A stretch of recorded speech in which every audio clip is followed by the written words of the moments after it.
When we achieve a win or a success, that's great, we savor that.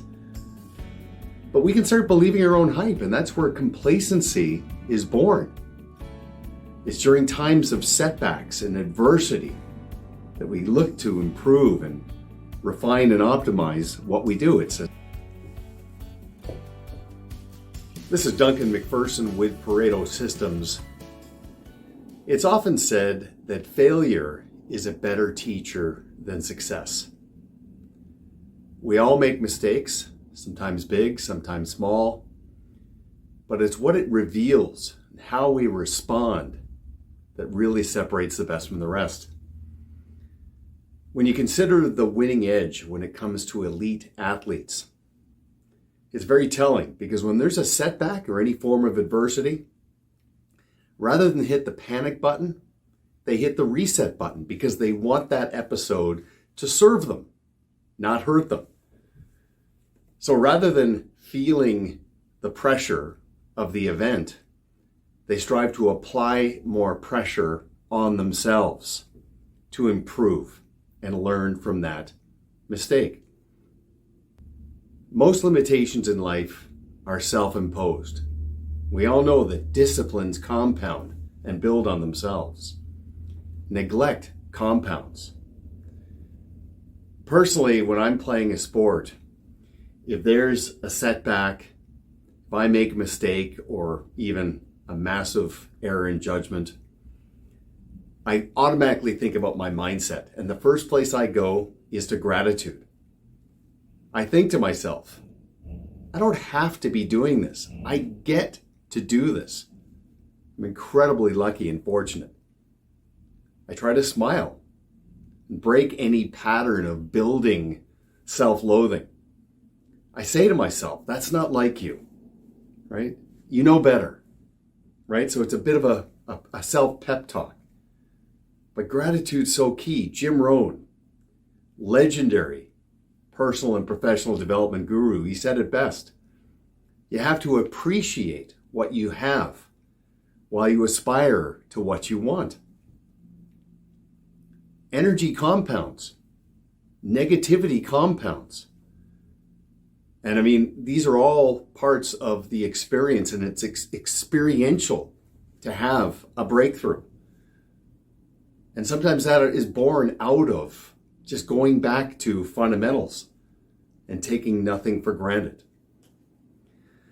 So let's apply that beyond just a personal dynamic and really think in terms of credibility when it comes to leadership, because ultimately our kids are watching. Members of our team are watching. And this is where the mentor-protege dynamic really comes into focus. Think about when we're teaching kids about investing and volatility. Okay, we ultimately try to shield our kids from risk, but really the goal is to empower them to manage risk on their own. Volatility in theory, we can talk about that all day long, but they have to feel it. And they do that through having skin in the game.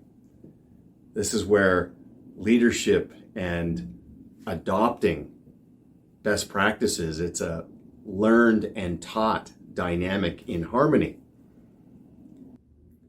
Now let's talk about your team.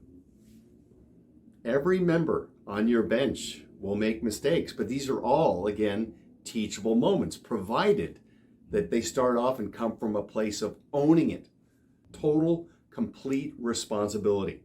Not deflecting, not blaming, just saying, hey, I can do better.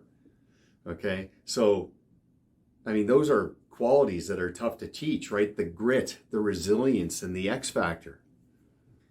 But here's the goal. When it comes to business, when it comes to life, it's all about plateau avoidance. When we achieve a win or a success, that's great. We savor that.